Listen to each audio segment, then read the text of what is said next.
We are on a mooring ball in Isthmus Cove, but we're about to shove off. We're going to take off out of here and shoot over to Avalon Harbor, which is on the other side of Catalina Island, because it's my son's 17th birthday. This is Rendezvous with the Ramey family.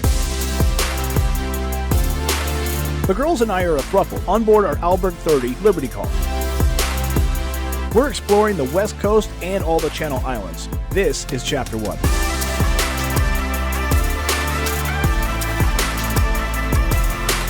We're dropping our hooks in all the cool spots as we save up every penny to move on board our forever boat. Welcome aboard.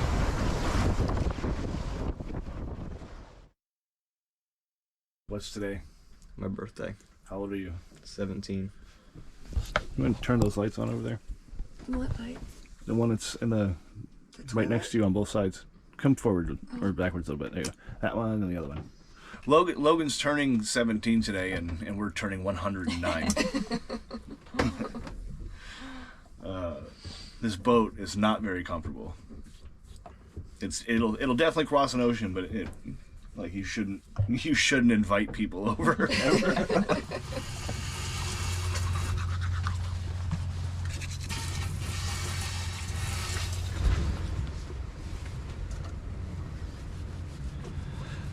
So a few days ago we caught our first mooring ball, and I thought it was going to be harder than what it was, but the mooring balls on Catalina Island are basically set up so anybody can do it no matter what.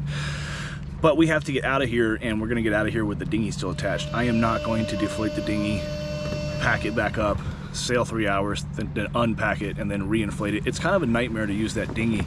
There's nothing comfortable about the Albert 30. There's no like dinghy davits to lower it down on. Like, you just have to lug this thing around, and it's kind of heavy and it's kind of awkward. There's the actual mooring line right there. That yellow line is supposed to come through here and go on this cleat, but it's actually so thick it won't wrap around that cleat. So what we had to do was take our own stern lines and put it through that eyelet right there. We had to do that in the front and the back, so it was just this extra step. Normally you just grab that and put it around your cleat, but for us there was an extra step, and it takes a little bit more time. So it's also gonna have to come off the hard way when we get out of here too. That's why I'm putting 2 people out there with me. So I'm gonna be on the helm, and one of the girls is gonna be on the bow, one of the girls is gonna be on the stern. Logan's job is gonna be to keep the dinghy and the line that comes off of the dinghy away from the propeller. So it's gonna be kind of complicated.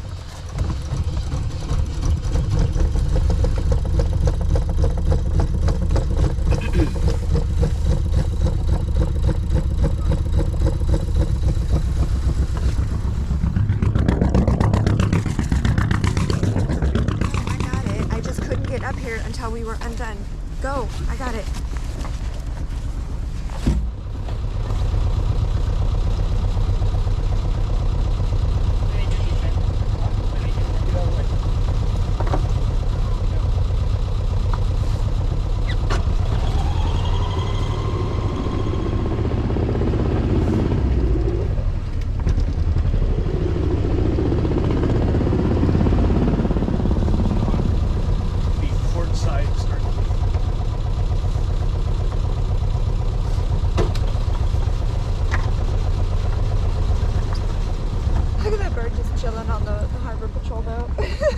Getting off a mooring ball and out of a mooring field full of other boats is not really that complicated. But since I had my entire family on board, it was pretty easy to put one girl in the front, one girl in the back, and my son on the line that secured the dinghy to the boat. That way I knew for certain the lines would not get caught up in the propeller on the way out of here. It's also fairly decent practice, and getting everyone actively involved is way more fun. At least it would be if I wasn't trying to film every part of this. And we're off. We'll have to catch that drone. Filming everything also adds an extra layer of stress. So it's not easy to do all this. Do you think the drone's a good idea? Like, we've not ever done this before, and... No, I know. We don't document it for YouTube. I got so busy I put the drone up and programmed it to follow us in a circle above us, but forgot to hit the record button until we were well out of the mooring field. Just let me know when you want me to catch the drone. Now, can I get out of a mooring field by myself? Yeah, I absolutely can. But just because you can, doesn't mean you should.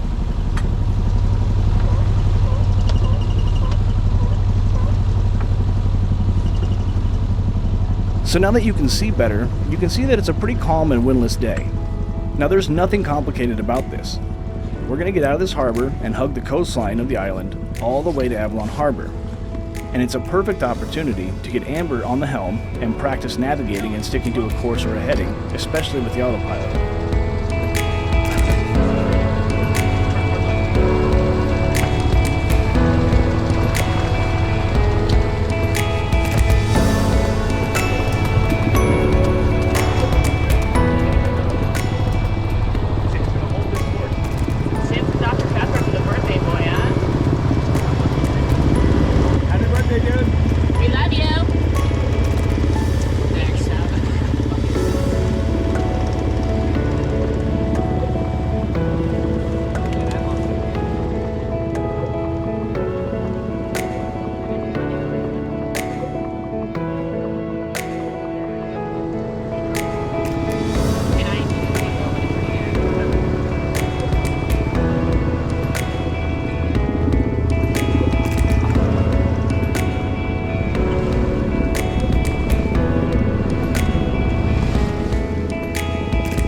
Breaking a lot of safety rules right now. You guys can just rip it in pieces in the comments if you want.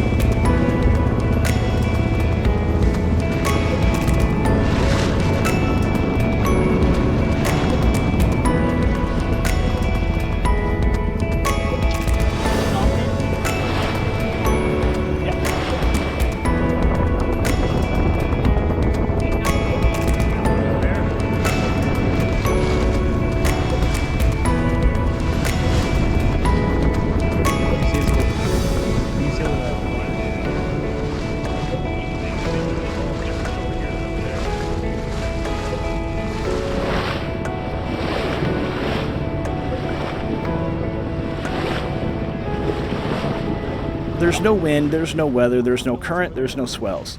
So why would I leave right now with no wind? I'm going to go into something that's really bothered me about sailboats, and sailing in particular. So I really wanted to be doing a lot more like actual sailing. Sails up, catching the wind, saving the gas, giving the engine a break, but like I said, we got to be at certain places at certain times because, both girls have a schedule, Logan's got school, and as long as that's happening, we got to pack all these things that we tried to plan to do into a certain time frame. So I can't just sit around waiting for the wind to come up. If I did, I'd have to add like 4 or 5 days to this Catalina island excursion we're doing here. So how does that work when you have people on board who have a schedule to adhere to? And the short answer is, it doesn't work at all. The second you have someone on board that has to be back by a certain date and time, then it takes all the flexibility out of the planning. And I mean all of it. Because I'm not planning around the weather like I should be. I'm planning around someone's schedule. That means as soon as someone has a schedule to adhere to on a sailboat, you are going to be motoring when you otherwise would just be waiting a little bit longer for the wind to pick up. It's the biggest difference between how I dreamed of sailing and the reality of sailing. So that's why you see my motor on right now. And it's also why you'll see it has been on so much through Chapter 1. If I had it my way, I would sail out of my own marina and I wouldn't touch my engine that's 20 years old and obsolete if I didn't have to. So, running this engine is particularly bad for my situation because of my engine's age. Volvo stopped making these 2 decades ago. The parts are scattered around the world and they're very rare and hard to find. It's beyond obsolete. So if anything big on this engine breaks, that's it. It would mean new engine or new boat. Sailing on a schedule like this all year means I'm being forced to turn this engine on and add hours to the motor. A lot of hours to the motor. And I don't really have a choice. The girls have to be back at our home slip in time to drive back home before they have to get back to work. Sailing with a schedule is the worst thing you can do on a sailboat. So out there is, that's White's Cove. So that's about halfway from Isthmus Cove to Avalon Harbor. We're making really good time. I mean, we're motoring, but now that we've come around this little bend here, our speed's slowed down from 5.5 knots to about 4 knots. That's just because of the current. There's not much wind, but starting to get a little bit of traffic, so that's going to be a thing. The sea state just got weird, real rolly here. Not sure why.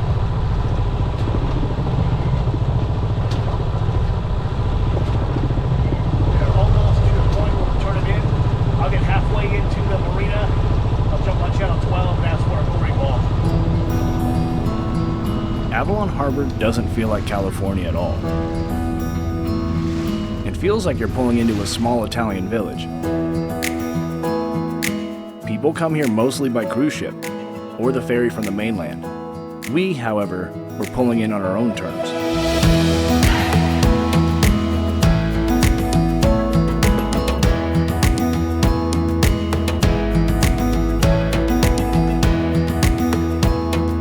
It would have been easier and cheaper to go the route that most people do, but that's never really been my style. This is Avalon Harbor.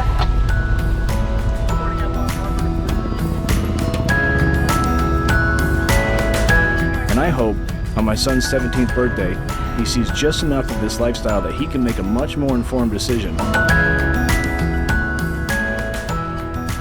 about what kind of life he would like to have and what purpose he would like to pursue.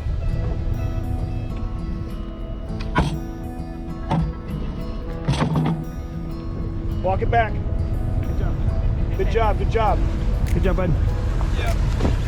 This is where we're going to spend your birthday.